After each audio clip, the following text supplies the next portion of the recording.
Yeah. Namaskar. I'll just go on mute because I'm circulating that and it's going live on Facebook. जी।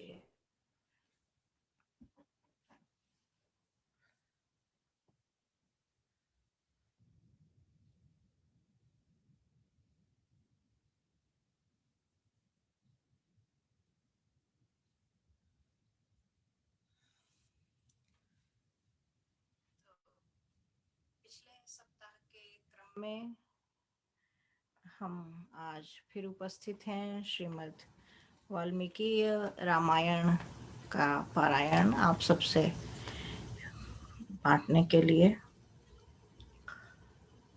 पिछले सप्ताह हमने सुना कि कैसे वाल्मीकि व्यथित हुए एक क्रौंच पक्षी के वध को देखकर, और कैसे उनके मुख से फिर श्री राम की कथा प्रारंभ होती है। निश्चय करते हैं वे लिखेंगे।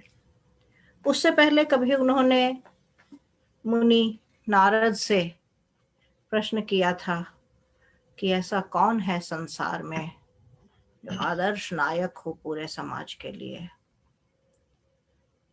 जिसमें ऐसे ऐसे गुण हो, ऐसी शूरवीरता हो, जिसका चरित्र अति उत्तम हो, जो मर्यादा के सभी लक्षणों से परिपूर्ण हो, दया और मुदिता और सभी चीजें जो राम के चरित्र में आगे हमें दिखाई देंगी, और जो किसी एक आदर्श चरित्र में होनी चाहिए।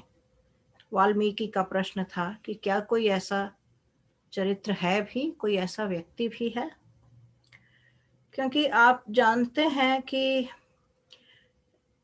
महर्षि मनु ने धर्म के 10 लक्षण बताए हैं। धृति, क्षमा, दमो, स्थेयम, शौचम, इंद्रिय निग्रह, धीर विद्या, सत्यम, अक्रोधो, दशकम धर्म लक्षणम।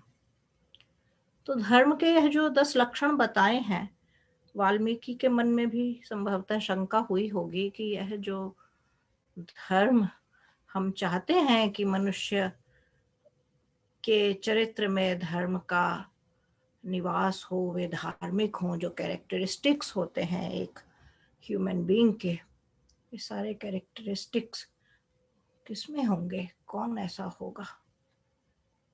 तब नारद मुनि उनकी शंका का समाधान करते हैं कि ऐसा एक राजा हुआ है जो दशरथ का पुत्र है और उसका उज्जवल चरित्र। और वाल्मीकि उस समय मन ही मन विचार करते हुए स्नान के लिए जाते हैं, और पश्चात वहाँ सरयू नदी के तट पर जब राम की यह लीला यह प्रारंभ होती है, राम का चरित्र, लीला तो नहीं कहना चाहिए, राम का चरित्र, उदात्त चरित्र, मर्यादा के सभी प्रतिमानों पर श्रेष्ठ और खरा उतरता हुआ राम का यह चरित्र हमारे सामने। फिर उन्होंने यह आदि काव्य इसीलिए कहते हैं क्योंकि इससे पहले के किसी व्यक्ति का इस प्रकार काव्य इतिहास में लिखा हुआ चरित्र हमारे सामने नहीं उपलब्ध होता है। तो यह आदि काव्य भी है और चरित्र भी है कि हम आज उसके तृतीय सर्ग का वाचन करेंगे, आपके साथ थोड़ा उस कथा को साझा करेंगे। और अच्छी बात यह है कि अभी अभी इस सर्ग में असल में कथा का आरंभ होता है, और जब कथा आरंभ होती है तो वाल्मीकि ने कथा का आरंभ अयोध्या नगरी के वर्णन से किया है। आप सब जानते हैं पिछले सप्ताह ही जब हमने यह पारायण प्रारंभ किया तो अयोध्या में श्री राम की पुण्य भूमि पर, उनकी जन्म भूमि पर कई 100 वर्षों के संघर्ष के बाद अंततः उनका पुण्य स्मारक बनने की घटना सार्थक होने जा रही है, और उसी अवसर पर हमने इसे प्रारंभ किया था। और आज तृतीय सर्ग में वाल्मीकि उसी अयोध्या के वर्णन से इसे प्रारंभ करते हैं। वे बताते हैं कि वह अयोध्या नगरी कैसी है। और आप भी देखिएगा, कुछ वर्ष पहले मेरी एक परिचित हैं, उन्होंने मुझे लिखा था, अयोध्या कभी गई होंगी, कि अयोध्या नगर बहुत बहुत उन्हें वितृष्णा हुई उस नगर में जाकर, कुछ वर्ष पूर्व, 10-15 वर्ष पूर्व की बात है। और अभी जब पिछले सप्ताह सभी स्मारक बनने की, जब हमने राम जन्मभूमि पर राम का एक भौतिक स्मारक बनाने की बात, जिसे राम मंदिर, श्री राम का मंदिर कहा जाएगा, प्रारंभ किया, तो ये चित्र इंटरनेट पर और सभी जगह आने लगे, व्हाट्सएप पर, सोशल मीडिया पर। उन चित्रों को देखकर हम सबको बड़ा अच्छा लगा, क्योंकि उसमें अयोध्या बहुत चमचमाती हुई, रंग बिरंगी और स्वच्छ और बड़ी मन को भाने वाली दिखाई दे रही थी। तो उन चित्रों ने हमारे मन में एक बड़ी सकारात्मक सुखद अनुभूति भरी कि आगे अयोध्या ऐसा रूप लेने जा रही है। लेकिन उन चित्रों के माध्यम से आप सबने भी समाज में, देश दुनिया में अयोध्या का आज जो रूप देखा है, अब आप अपने देखे हुए सोशल मीडिया इत्यादि पर देखे हुए अयोध्या के उस रूप से, वाल्मीकि जिस रूप को आपको दिखाने जा रहे हैं, उस रूप से आप मिलाइए। और यह तो केवल बाहरी रूप है। वाल्मीकि बार बार वर्णन करेंगे कि अयोध्या नगरी कैसी है, वहां के लोग कैसे हैं। और मैं जब आज इसका पारायण प्रारंभ करने जा रही हूँ, तृतीय खंड का, तो मेरे मन में एक कल्पना है कि आगे अयोध्या नगरी के वासी, क्योंकि राम हमारे लिए केवल एक व्यक्ति नहीं है कि उनका एक हमने चित्र लगाया हुआ है और वे राम, वही राम है, ऐसा नहीं है। राम का बहिरंग जो है, जो दैहिक रूप जो है, जिसे हम आप आज किसी चित्र के माध्यम से, किसी कलाकार की कल्पना के आधार पर बनाए चित्र के माध्यम से देख लेते हैं, लेकिन राम अपने चरित्र के कारण राम है। राम के चरित्र में वे सभी गुण विद्यमान हैं जो एक श्रेष्ठ मनुष्य में, एक श्रेष्ठ व्यक्ति में, जो धर्म के 10 लक्षणों की बात जो हुई है, वे उपलब्ध होने चाहिए। तो राम को राम वे धर्म के 10 लक्षण बनाते हैं। तो हमारा राम को मानना या राम के बारे में कुछ भी कहना या प्रचार प्रसार करना या राम राज्य की कल्पना करना या लोगों से यह आशा करना कि भावी समाज राम के चरित्र का अनुगामी बनेगा, उसे अपने जीवन में उन संस्कारों को उतारेगा, तभी सार्थक होगा जब हम अयोध्या और पूरे विश्व में राम के चरित्र में विद्यमान उन सभी गुणों को सफल होते हैं स्थापित करने में, आगे ले जाने में, बढ़ाने में और प्रसार प्रचार करने में। तो हमें आशा करनी चाहिए कि अयोध्या का केवल भौतिक रूप ही नहीं, और जिस राम राज्य की हम कल्पना करते हैं, उस राज्य का, उस देश का, उस विश्व का स्वरूप केवल भौतिक रूप में दर्शनीय हो, इतना ही नहीं है, अपितु आवश्यक है कि राम के चरित्र में विद्यमान वे सारे गुण हमारे भीतर आए, हमारी अगली पीढ़ी के भीतर आए, हम सबको प्रेरणा दें और हम उनसे अपने जीवन में कुछ सीखें। इसी भावना से यह कथा प्रारंभ हुई थी और इसी भावना से इसे हम आगे लेकर चलेंगे आज। तो तृतीय सर्ग कथा का आरंभ होता है। कोसलो नाम मुदितः स्फीतो जनपदो महान् निविष्टः सरयूतीरे प्रभूत धन धान्यवान। सरयू नदी के तट पर कोसल नामक एक देश था जो संतुष्ट जनों से पूर्ण, समृद्धि संपन्न और धन धान्य से भरपूर था। हम यही देखते हैं पहले श्लोक में ही, संतुष्ट जनों से पूर्ण। अब संतुष्ट जनों से आप देखिएगा कि संतोष जिसे कहते हैं, कि संतोष वस्तुएं प्राप्त करने में नहीं है, संतोष परम धन की बात कही गई है, कि भीतर जब संतोष होता है तो उस बात के साथ इसका अर्थ जोड़कर देखिएगा कि क्या हम अपने जीवन से संतुष्ट हैं, क्योंकि वाल्मीकि लिख रहे हैं वह नगर संतुष्ट जनों से परिपूर्ण था। आचार्य जी। Last week we have discussed the background, how Maharishi Valmiki was inspired by the words of Sri Narad Muni that Sri Ram is the noble character about whom he should proceed to write. And then in the second section, we heard what background research Valmiki must have done, which he did indeed, and before writing this epic of Ramayana. He mentions that his driving force was, in a metaphor, as if the pain and suffering of a female bird when she loses her partner, that has been his driving force. Though the Ramayana is the story about Ram, but he makes it clear the driving force is Sita's pain and suffering, particularly when she has been abducted by Ravan for almost a year or so. So, having given all this background, now we begin the third section.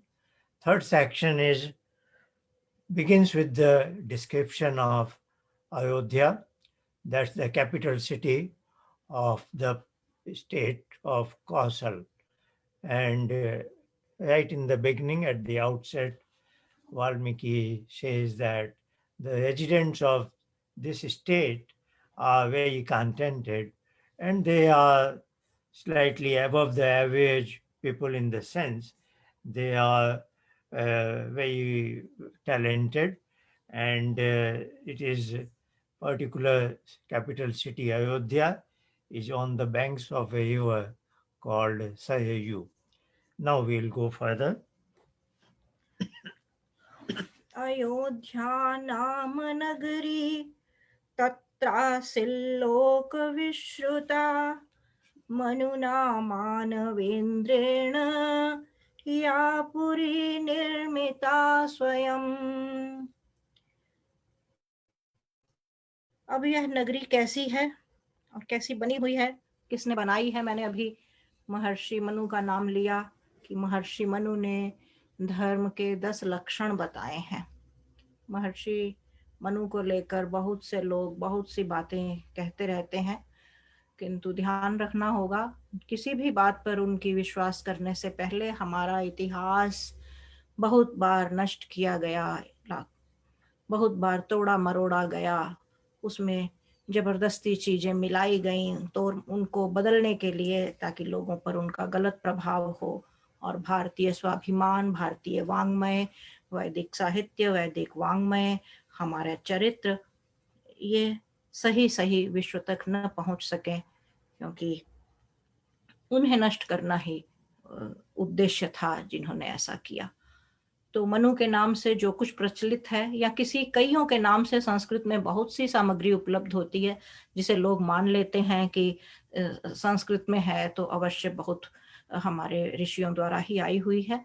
इसीलिए हम लोग आर्ष और अनार्ष की बात करते हैं, आर्ष पाठ विधि की बात करते हैं, आर्ष पद्धति की बात करते हैं और आर्ष ग्रंथों के पारायण पर जोर देते हैं। जिन्हें भारत का सच्चा इतिहास, सही भारतीय संस्कृति, सही वैदिक संस्कृति जाननी, पढ़नी, समझनी है, उन्हें आर्ष ग्रंथों का पठन पाठन करना चाहिए। तो महर्षि मनु की जो मूल मनुस्मृति है उसे पढ़ने पर आपको एक समाज की आचार संहिता उपलब्ध होती है।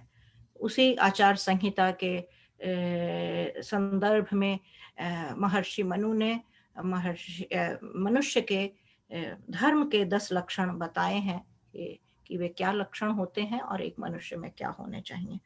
तो उन्हीं मनु का यहाँ नाम आता है कि यह जो अयोध्या नगरी है यह महर्षि मनु की बसाई हुई है। तो वे कहते हैं वहां विश्व प्रसिद्ध अयोध्या नाम की नगरी थी, क्योंकि पिछले श्लोक में महर्षि वाल्मीकि ने कहा कि सरयू नदी के तट पर है एक कोसल नामक प्रदेश।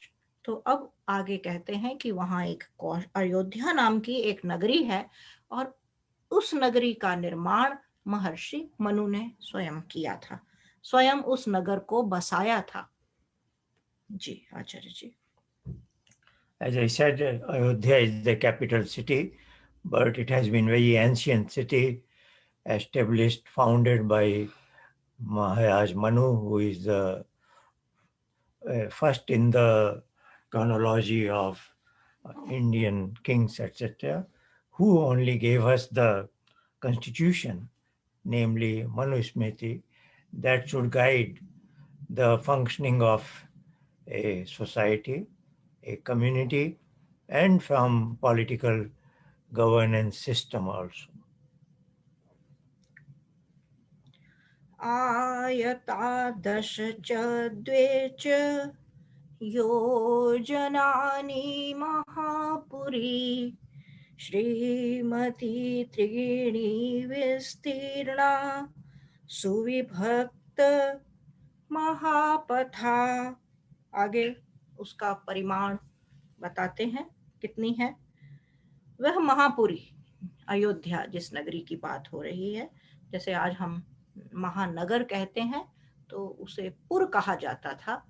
तो पुर से पुरी, आज भी आप जानते हैं बहुत सारे नगरों के साथ पुर शब्द का प्रयोग होता है, यह यहीं से आया है।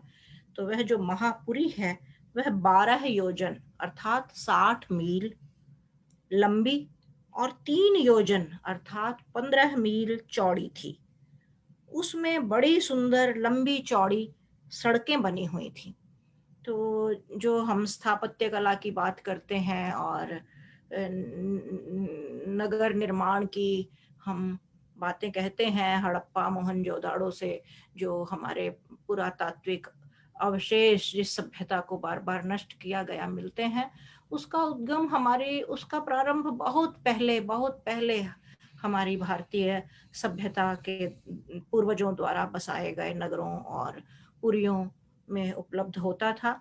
महर्षि वाल्मीकि का यह श्लोक और इस सर्ग में आए हुए कुछ अन्य श्लोक भी आपको चकित कर देंगे कि कैसे उस समय ऐसे निष्णात और पारंगत विद्यमान थे जिन्होंने ऐसे नगरों का निर्माण किया। व्यक्तियों का ही निर्माण नहीं उस सभ्यता ने किया था, चरित्र का निर्माण ही नहीं किया था, अपने आदर्शों के ही प्रतिमान नहीं खड़े किए थे, अपनी कलाओं, अपने सामर्थ्य और भौतिक रूप से भी वे बहुत समृद्ध थे। वह समाज बहुत समृद्ध था सभी प्रकार से। जी आचार्य जी। We just now heard that Ayodhya has been referred to as Mahapuji. The suffix pu is referring to a space where people can reside in. So we know in India there are a lot of towns and cities ending with such as Kanpur, Nagpur, even Singapore is we are familiar with. So this ending of Puji refers to a space where residents can live. Indeed, in this context, I can refer to with one thing, Atharved, Ashtachakya Navadvara Deva Nam Ayodhya Puji. So what we are being told is each of us, an human individual, is also residing in a place that is referred to as Ayodhya. So the term Ayodhya is interesting. Ayodhya means even in a battle, nobody can conquer that place. You know, if somebody, when he kills me, he can throw me out of this boundary, but he cannot reside here. So in that sense, we all live in an Ayodhya, and that was the name given to the capital city of the Kaushal state, and Deva Nam Ayodhya Puji. So this is the, we live in a Puji that is also resided by Devtas. So we are here describing the story of a Devta, a supreme, a quite a noble people named Ram, and we all can also become something like in that image. So what has been told us is this was a rectangular area. Ayodhya was established not in a square or not in a circular, but in a rectangle area, 60 miles by 15 miles. So that is the perimeter given for that township. It is interesting. If it was circular, then everybody has walked a long distance to get out of the city for a morning walk to go into a green forest area. So they ensured it. If it is rectangular, then there is always a shorter distance to get out of the city limits and enjoy the beauty of the natural beauty that appears in the green forest area. Let's proceed further. आगे वर्णन आता है। राजमार्गेण महता सुविभक्तेन शोभिता मुक्तपुष्पावकीर्णेन जलसिक्तेन नित्यशः। अब वहाँ की गतिविधियां थोड़ी बता रहे हैं, वहाँ कैसा होता है। इसे पढ़कर बड़ा आनंद होता है कई बार मन में। ऐसे लगता है जैसे आप एक कथा में जा रहे हैं, एक इतिहास में, एक नगर में आप भ्रमण कर रहे हैं। हमने बचपन में देखा है जो वर्णन अभी इस श्लोक में किया गया है, ऐसा हमने एक समय था भारत के नगरों में ऐसा होते हुए देखा है। अभी वह प्रथा समाप्त हो गई है, लेकिन आपको अच्छा लगेगा इसे सुनकर, आप शायद अपनी स्मृति में जा पाए इससे। यह राजधानी एक विस्तृत राजपथ से सुशोभित थी और इस राजपथ से अनेकों सड़कें निकाली गई थी, अनेक सड़कें निकाली गई थी। सड़कों पर प्रतिदिन जल छिड़का जाता था और फूल बिछाए जाते थे। यह वर्णन पढ़कर जल छिड़के जाने की बात आपने देखी होगी, नगरों में होती थी, पर फूल बिछाए जाने की बात आप कल्पना कर सकते हैं कि ऐसा कोई नगर है जहां पर पथ पर फूल बिछाए जाते हैं।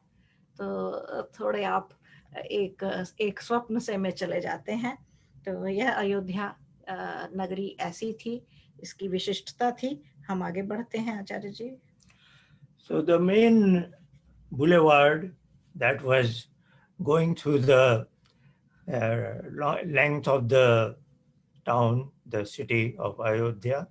Of course, from that, all kinds of other smaller roads were made out, and it is being described that roads were very clean, kept clean by washing them with water, etc. And there were also a number of probably flowers were spread over it, or maybe flower pots, so that it just looks very nice ambience.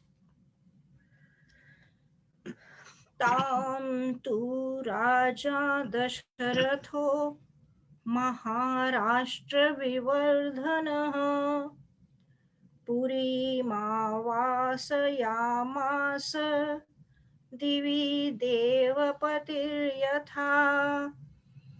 अब इस पुरी में क्या था? इस अयोध्यापुरी में राज्य को समृद्ध करने वाले, देखिए इसमें इस विशेषण के द्वारा वाल्मीकि ने राजा के कर्तव्य का भी वर्णन कर दिया है एक प्रकार से। इस पुरी में राज्य को समृद्ध करने वाले महाराज दशरथ उसी प्रकार निवास करते थे जिस प्रकार त्रिविष्टप में इंद्र बसते हैं। राजा का कर्तव्य है कि वह अपने देश के प्रत्येक नागरिक को समृद्ध, यहाँ समृद्ध का अर्थ बहुत व्यापक है। समृद्ध का अर्थ हम आजकल सामान्य जन समझता है कि थोड़ा पैसा बैंक अकाउंट में है, घर में थोड़े सुख सुविधा के साधन है, तो वह व्यक्ति समृद्ध है। लेकिन समृद्ध व्यक्ति अपने चरित्र से भी हो सकता है, अपने गुणों से भी हो सकता है, समाज में अपने योगदान से भी आप समृद्ध हो सकते हैं, दूसरों की सहायता कर कर भी आप समृद्ध हो सकते हैं, और ज्ञान से भी आप समृद्ध होते हैं। तो समृद्ध होने के बहुत से कारण हैं, बहुत से तरीके हैं, बहुत सी विधियां हैं, ढंग हैं। आप गुण, कर्म, स्वभाव और किसी भी प्रकार से ज्ञान, किसी भी प्रकार से समृद्ध हो सकते हैं।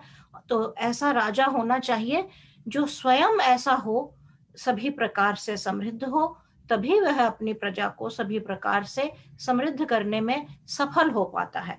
तो महर्षि वाल्मीकि एक प्रकार से दशरथ की विशेषता भी यहाँ बता रहे हैं। जी। What we just now heard was this Kaushal state was governed by the Emperor Dashrath, and he has been put an adjective that who was always concerned with the prosperity of his subjects. And that prosperity was holistic in the nature.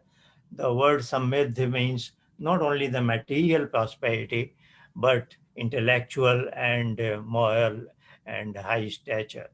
So that way, and he has been compared with Indra.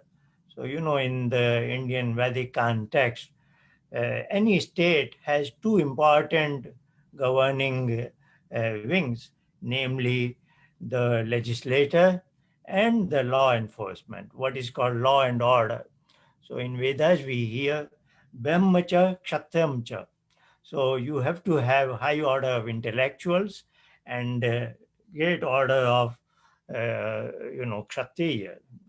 So in our classical approach, the supreme governance is said to be is the Raja of the Devatas. So whenever a kind of analogy is to be given, Indra is the greatest emperor of Devatas, and Brihaspati is the greatest intellectual among the Brahmans. So Indra and Brihaspati are two supreme as far as a human being can aspire to rise. So Emperor Darshath has been compared with Indra. He was such a successful emperor as Indra was for the Devatas. So was Darshath, who was always concerned about well-being of his subjects and in a holistic manner. And that's what we have just now read. कपाटतोरणवतीं सुविभक्तान्तरापणां सर्वयत्रा सर्वयन्त्रायुधवतीमुषितां सर्वशिल्पीभिः।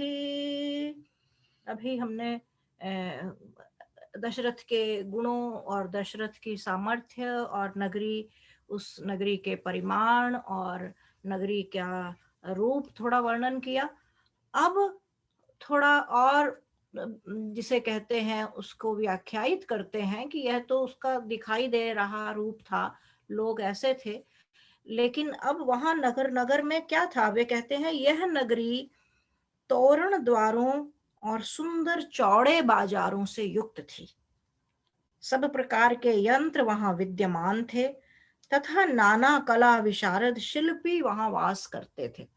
अब यंत्र से आप केवल संगीत के वाद्य यंत्र ही नहीं होते हैं। यंत्र अर्थात जिसे आजकल बोलचाल की भाषा में टूल्स भी कह सकते हैं आप, और बहुत सारी तरह तरह की कला वाले कला मर्मज्ञ कलावान लोग भी थे, लेकिन हर विषय में पारंगतता लिए हुए लोग थे, कलाकार भी थे, और उनसे जुड़े हुए सारे संसाधन भी उस बाजार में उपलब्ध थे। इसका वर्णन वाल्मीकि ने किया है। कला विशारद थे, शिल्पी भी थे, क्योंकि हमने शिल्प की प्रारंभ में ही बात की है कि नगर कैसा बना हुआ है, कैसी सड़कें हैं, कैसी अट्टालिकाएं और भवन हैं। तो ये बता रहे हैं कि ये सब लोग उस नगर में विद्यमान थे, बाजारों में। जी। We just now heard that the Ayodhya city was fully equipped with all shopping areas, markets, etc. That consisted of all sorts of technicians, engineers, and those who can repair and make things as per your requirement. So emphasis is that there were all kinds of, say, blacksmiths and carpenters, and vehicle mechanics.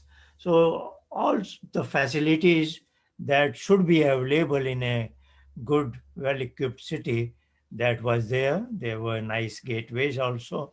So anything that one needs from shopping area, marketplace, etc., they were very well met. सूत मागध संबाधाम श्रीमती मतुल प्रभाम उच्चाटाल ध्वजवतीम शतघ्ने शतसंकुलाम। उसमें, उस अयोध्या नगरी में सूत, मागध और वंदीजन भी रहते थे। वह नगरी अत्यंत शोभायमान और दैदीप्यमान थी। उसमें ऊंची ऊंची अटारियों वाले मकान विद्यमान थे, जिन पर ध्वजा और पताकाएं फहरा रही थीं। परकोटे की दीवारों पर सैकड़ों तोपें चढ़ी हुई थी। देखिए अब आप, अब अभी आचार्य जी ने क्षात्रत्व की बात की, और हमने कहा कि सभी कलाएं और सभी शिल्प और सभी प्रकार का सामर्थ्य उस सभ्यता के पास विद्यमान था। अब जब यहाँ मल्टी स्टोरी की हम बात करते हैं, तो वाल्मीकि ने अपने इस ग्रंथ में, इस वाल्मीकि रामायण में अयोध्या का जो वर्णन किया है, उस समय मल्टी स्टोरी बिल्डिंग्स विद्यमान थी, ऐसा बता रहे हैं। और इतना ही नहीं है, परकोटे यानी ऊंचे ऊंचे जिसे कहते हैं, ऊंची दीवारों वाले, जिसे आप छोटे किले नुमा कह सकते हैं, जिसकी चार दीवारी घिरी, जो चार दीवारी ऊंची चार दीवारी से घिरे हुए भवन होते हैं। और वो कह रहे हैं कि उनके ऊपर तोपें भी चढ़ी हुई थी, सैकड़ों तोपों का वर्णन आता है इसमें। तो इस इतिहास से गुजरना बड़ा रोमांचक भी हो सकता है और प्रेरणास्पद भी हो सकता है, और कोई कथा की तरह सुनना चाहे तो कथा की तरह सुनकर भी जा सकता है।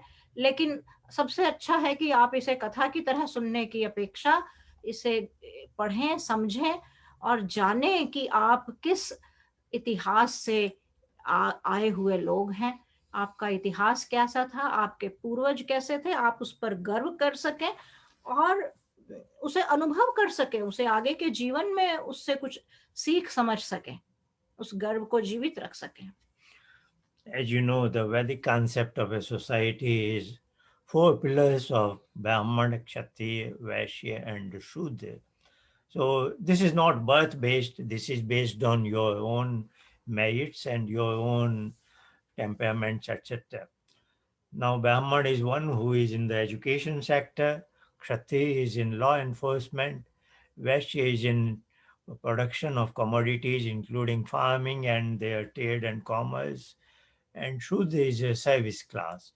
There is no place in the world where these 4 class of people are not to be found. Every society has these things, though they may be referred to by different names. So Valmiki's description of Ayodhya, we have heard that it had all the classes of people. Previously, in the previous verse, we heard about the market, and that is about Vaishya category. Now we are hearing that there were people of all service classes also, so that the services that we wanted were available. He also describes that there were high-rise buildings, and also he's saying that for protection of the city, there were cannons on different locations. Let's proceed further. वधूनाटक संघैश्च संयुक्तां सर्वतः पुरीम् उद्यानाम्रवनोपेतां महतीं सालमेखलाम्। भारतीय समाज पर, भारत पर स्त्रियों को लेकर बार बार व्यंग्य किए जाते हैं, और ऐसा कहा जाता है, समझाया जाता है कि जैसे भारतीय इतिहास और भारतीय समाज में स्त्रियां बहुत उपेक्षित और प्रताड़ित थीं, किंतु मूलतः ऐसा था नहीं। वेद के मंत्रों में आप देखेंगे, वेद की जो वेद मंत्रों का जिन्हें प्रकाश हुआ, और वे ऋषिकाएं थीं, बहुत सारी ऋषिकाओं का वर्णन आप पढ़ेंगे, और वेद मंत्रों में बार बार स्त्री, हमारे यहाँ गार्गी वाचक नवी हुई, और हमारा लोपामुद्रा, घोषा और बहुत सारे इस तरह के नाम हैं हमारे यहाँ, जिनका बहुत ओजस्वी और विद्यावान चरित्र हमारे इतिहास में दर्ज है।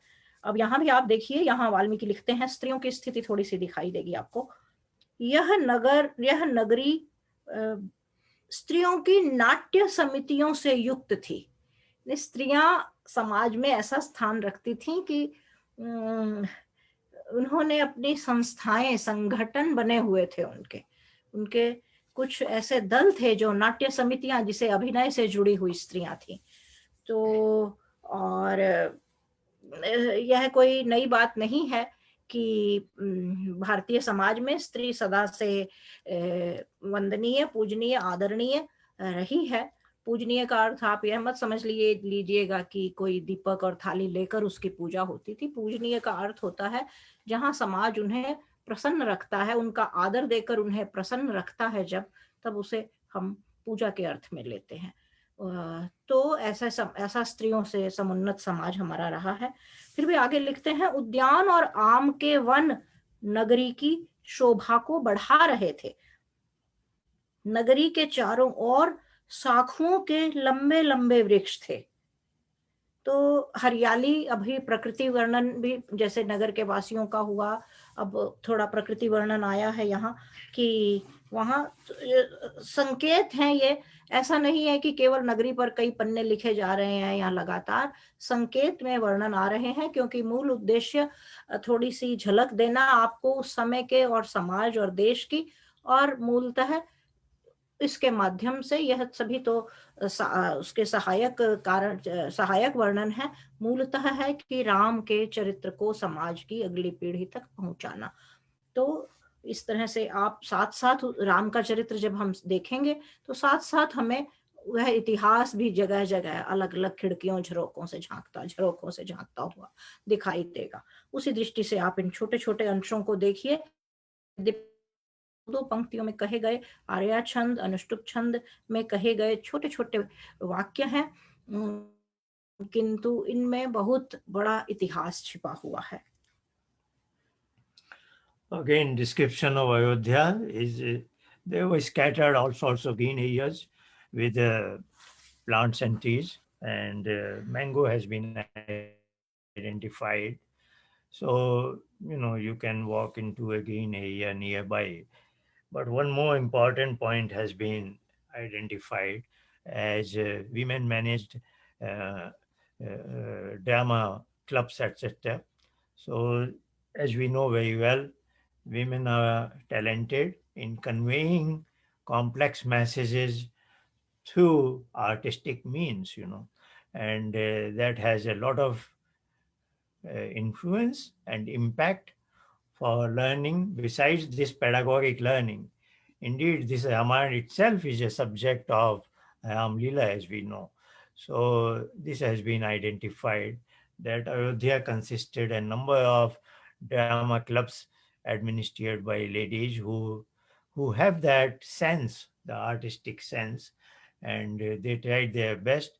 Besides the pedagogic learning of the residents of the city, they were interested in giving some sort of entertainment, but entertainment in a very positive sense. दुर्ग गंभीर परिखाम दुर्गा मन्यैर्दुरासदाम वाजिवारण संपूर्णाम गोभिरुष्ट्रैखरैस्तथा।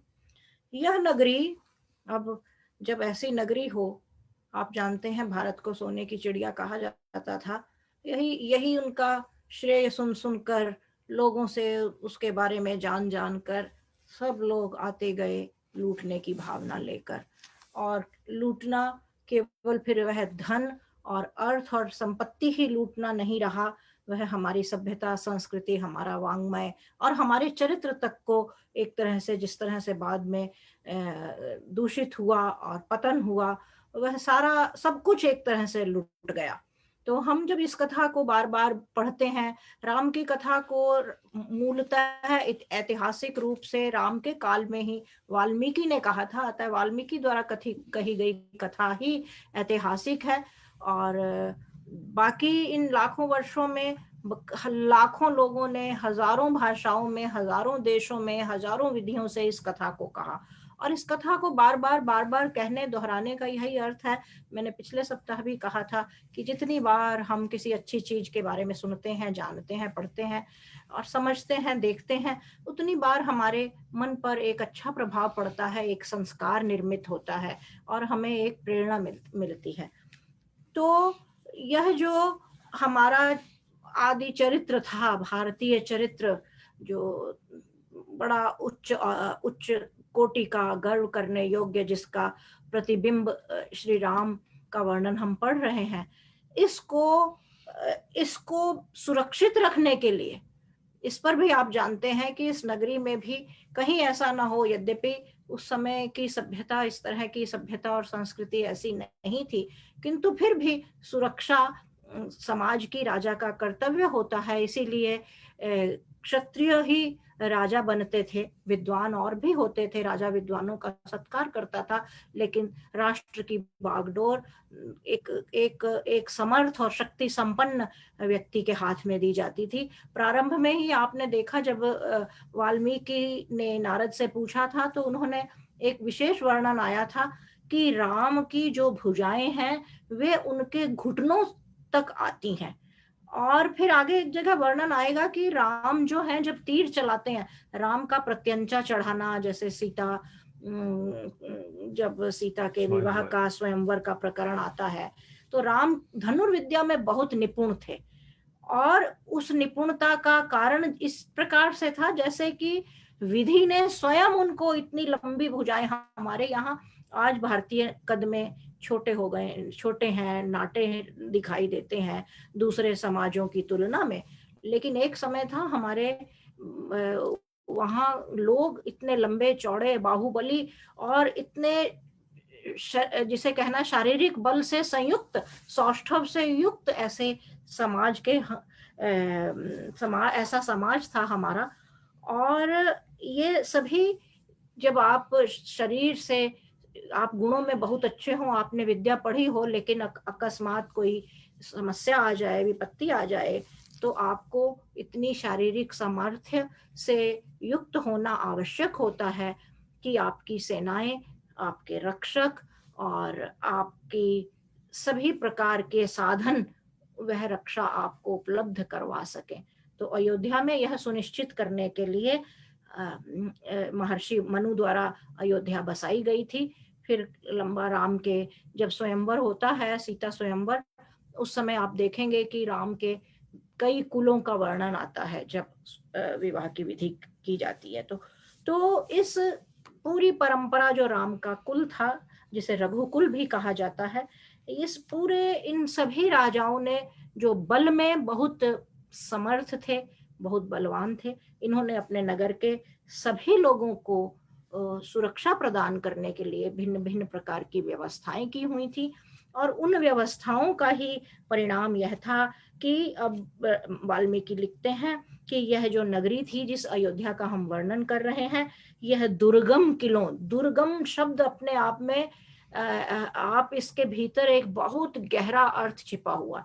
हम दुर्गम खाइयां बोलते हैं, दुर्गम चढ़ाई पर्वत बोलते हैं, दुर्गम रास्ते बोलते हैं, जो बहुत बेयाबान, खतरनाक, थोड़ा डरावना, थोड़ा भय पैदा करते हैं, जो इतने सरल नहीं है जिन पर विजय पाना। दुर्गम, इसका अर्थ ही है जिसमें जाना, जिसमें प्रवेश करना बहुत सरल ना हो।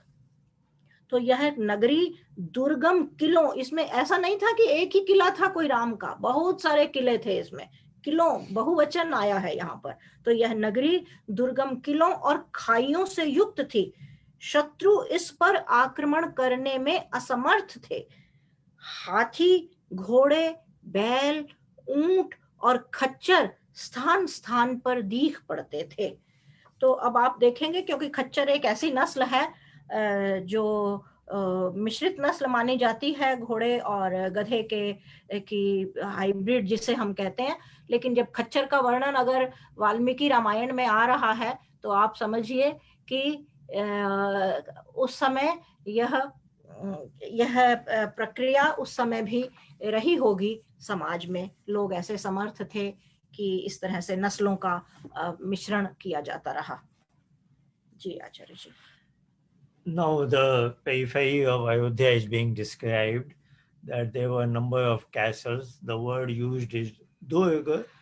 Durg is a compound word with prefix du, and ga is for gaman. If you cannot enter into a castle, that is Durg. For it's so difficult for an enemy force to enter into it. That is called Durg. So for protection of Ayodhya, there were a number of castles and trenches to protect itself from the enemy forces. And also a set of animals are being described: elephants and horses and camels and donkeys, etc. Of course, animals have multiple roles for military warfare also, like a horse, a soldier riding on a horse or on an elephant.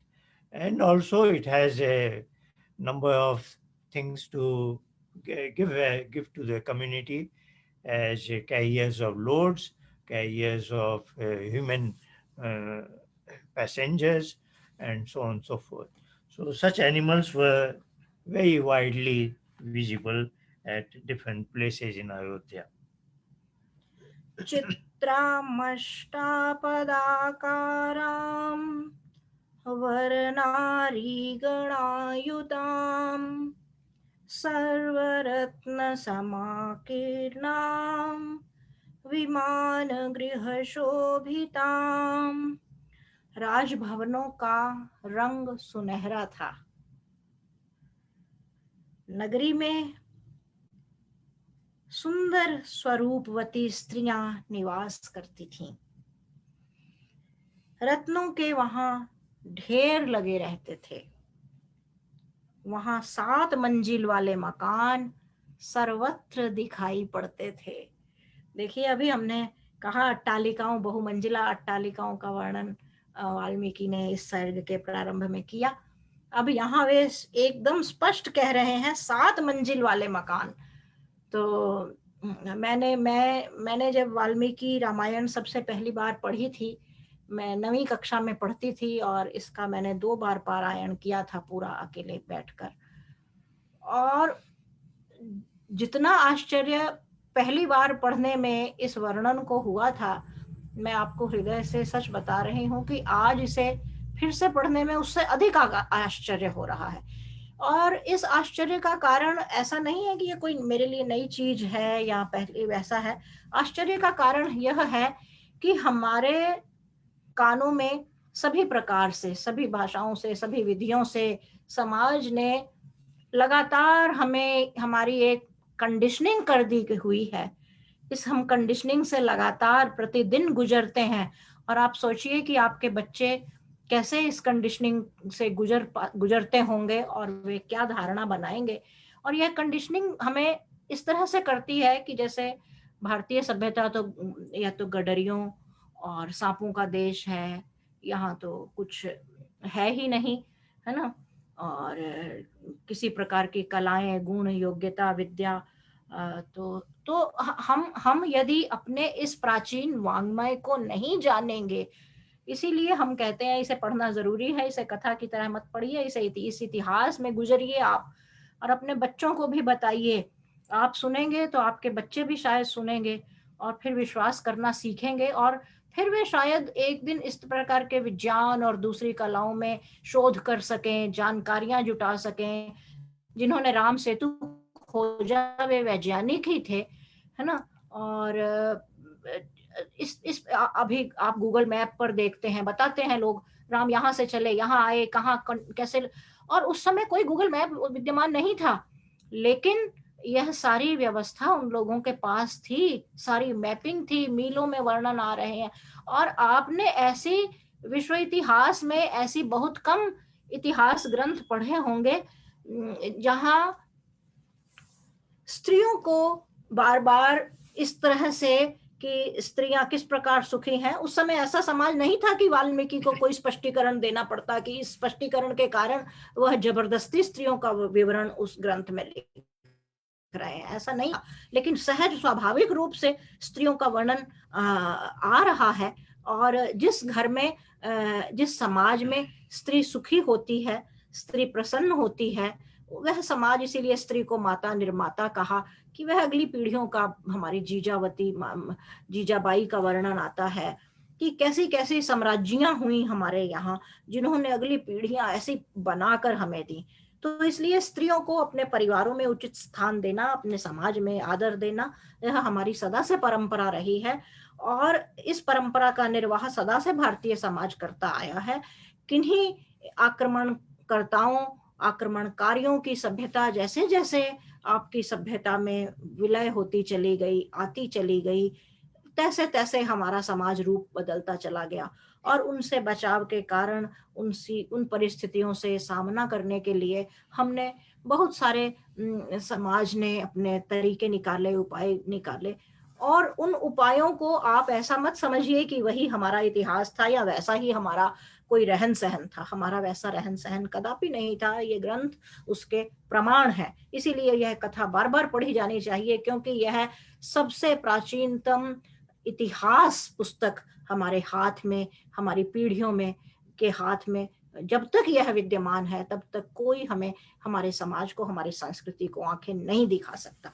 तो ये कहते हैं कि वहां रंग सुनहरा था, नगरी में सुंदर स्वरूपवती स्त्रियां निवास करती थीं, रत्नों के, समृद्धि देखिए, रत्नों के ढेर लगे रहते थे, और 7 मंजिल वाले मकान सर्वत्र, एक आध की बात नहीं कर रहे, सर्वत्र सभी तरह, ये एक स्टैंडर्ड था जैसे कहना चाहिए कि 7 मंजिला मकान वहां दिखाई दे रहे हैं।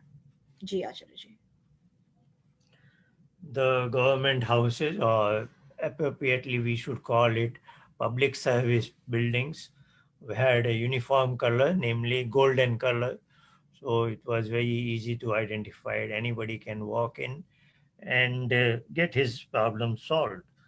And the overall city has been described remarkably with a sense of pride that it was inhabited by beautiful women.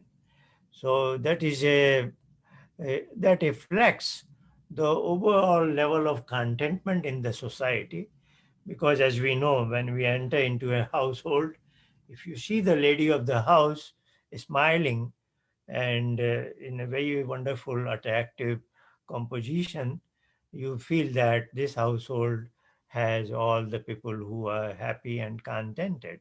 So, and this is the Vedic culture, Sti Brahma Babhuvita. What it means is the women are superior in overall status to the men, so to say. And if they are at a level, of course, the whole society, they are the leaders, so to say.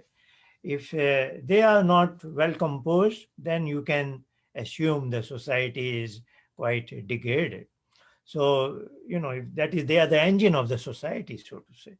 If they are well composed, that means it speaks very well about the society. Of course, beautiful here is not just external beauty. The real lasting beauty is inner beauty that is given as a gift of Ishwar. And if a woman has a permanent smile, has that inner shine, that speaks very well about the whole country and the society as such. Then it is described that there were jewelry shops, or they were in plenty. So, there was a prosperity in that sense also. It was very easy to find 7-storied buildings here and there. So, material spread, material prosperity, and that is reflected in the smile of a woman. That I think is the pinnacle of the overall contentment of the society.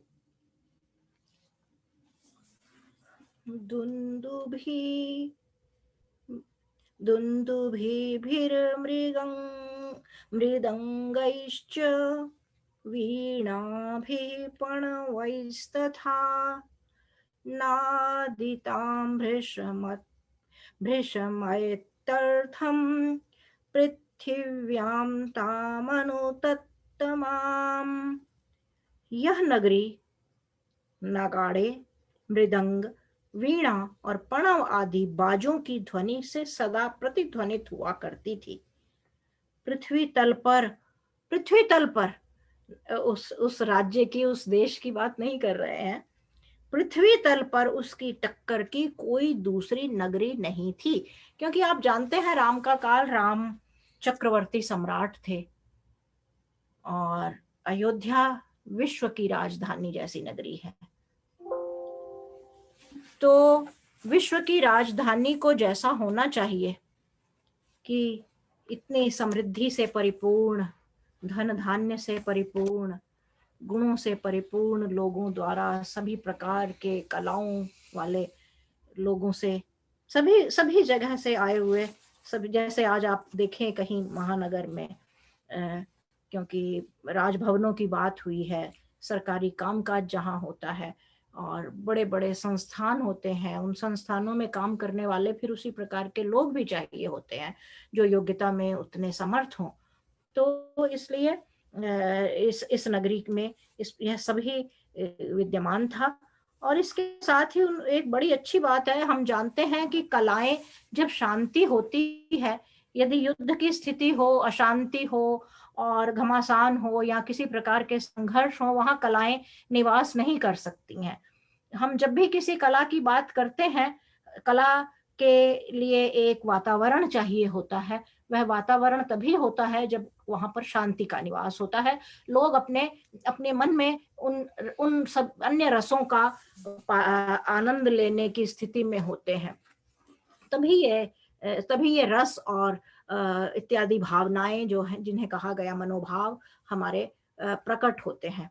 तो यदि यहाँ अब बहुत सारे नगाड़े, मृदंग, वीणा, पणव और बाजे आदि की ध्वनियां हैं, यानी संगीत हो रहा है, तरह तरह की तरह तरह का विवरण आ रहा है भांति भांति का, इसका अर्थ है कि कितनी शांत जीवन है वहां के लोगों का, कि वे ऐसा रसपान, कलाओं का ऐसा रसपान करने में समर्थ हैं। We had recently heard about drama societies managed by women. This is more in the video artistic skills. Now it is about music skills, that it was very often in any corner of the city you can hear the music being played on several instruments. And of course that reflects that overall society is at a peace. Then only such artistic things becomes so common. And it ends, the description of Ayodhya and Kaushal state is ending with a statement that there was no other city in the globe, in the entire world at that time, that could compare or compete with Ayodhya. Such was its highest state of affairs. I think we can conclude today's study here. और दशरथ, अयोध्या की जो दशरथ कालीन अयोध्या का जो यह विवरण चला आ रहा है, इसकी यह बात, क्योंकि राजा अश्वपति के समय तक इसी प्रकार यह व्यवस्था चलती रही है, क्योंकि उन्होंने, राजा अश्वपति ने घोषणा पूर्वक कहा, न मे स्तेनो जनपदे न कदर्यो न मद्यपा नाना हिताग्नि स्नाना विद्वान स्वैरी स्वैरिणी कुतः। छांदोग्य उपनिषद में यह वर्णन आता है कि मेरे राज्य में कोई चोर नहीं है, कोई कंजूस नहीं है, कोई शराबी नहीं है, कोई अग्निहोत्र न करने वाला नहीं है, कोई मूर्ख नहीं है, कोई व्यभिचारी नहीं है। फिर भला व्यभिचारिणी तो हो ही कैसे सकती हैं।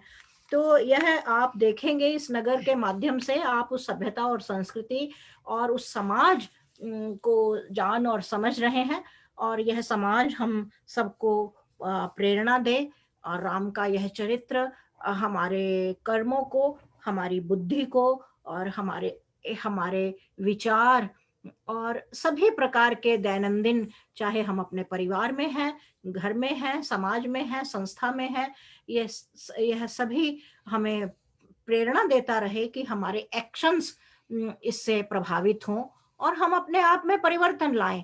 न कि हम कथा सुने और कथा सुनकर उठ जाएं, या मैं अपनी भी बात करूं, न कि मैं कथा पढ़ूं और कथा पढ़कर उठ जाऊं। असली उद्देश्य इसका यह है कि हम अपने चरित्र में परिवर्तन लाएं। राम का चरित्र, इसीलिए मर्यादा पुरुषोत्तम बार बार कहा गया। राम का चरित्र हम इसलिए नहीं पढ़ते हैं कि राम देखने में कोई सुंदर थे। जो भी आप चित्र राम का देखते हैं वह किसी न किसी कलाकार की कल्पना है। असली राम कैसे थे आप और हम नहीं जानते हैं, इतने वर्षों तक। और हमारे यहाँ तो देहांत कहा जाता है कि देह मृत्यु के साथ जैसे ही आत्मा अलग हुआ देह का अंत हो जाता है, और इसीलिए हमारी परिपाटी में शब्द आत्मा के अलग होते ही देह को नष्ट कर दिया जाता था, मिट्टी पंच तत्वों में विलीन कर दिया जाता था, उसको जलाकर राख कर दिया जाता था, क्योंकि देह का अंत हो गया है तो हर प्रकार से देह का अंत हो जाना चाहिए, उसका कोई अवशेष शेष नहीं रहना चाहिए।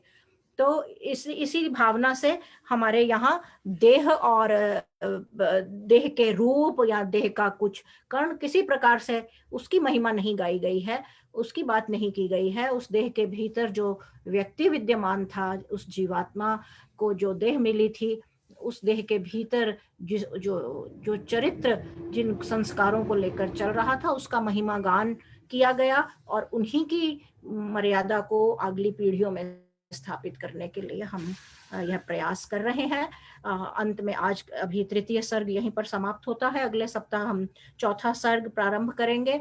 आज भारतीय 74वां भारतीय स्वतंत्रता दिवस है। हमने रात भारतीय प्रधानमंत्री श्री नरेंद्र मोदी को सुना, बहुत ओजस्वी और बहुत सारी भावी योजनाओं को उन्होंने देशवासियों प्रस्तुत किया, सबसे बांटा, साझा किया। हम भारत की सुख समृद्धि और सुरक्षा की कामना करते हुए यह 74वां वर्ष 74वां स्वतंत्रता दिवस आप सबके लिए मंगलमय हो। आप भारत से, भारतीय संस्कृति से, भारतीय परंपरा, वांग्मय और इतिहास से, भारतीय गुणों से, भारतीय संस्कारों से, आर्ष पद्धति से प्रेम बनाए रखें, उसका पठन पाठन करते रहें, उसे अगली पीढ़ियों तक सौंपते रहें। इन्हीं शुभकामनाओं के साथ हम आपसे विदा लेते हैं। नमस्ते। नमस्ते।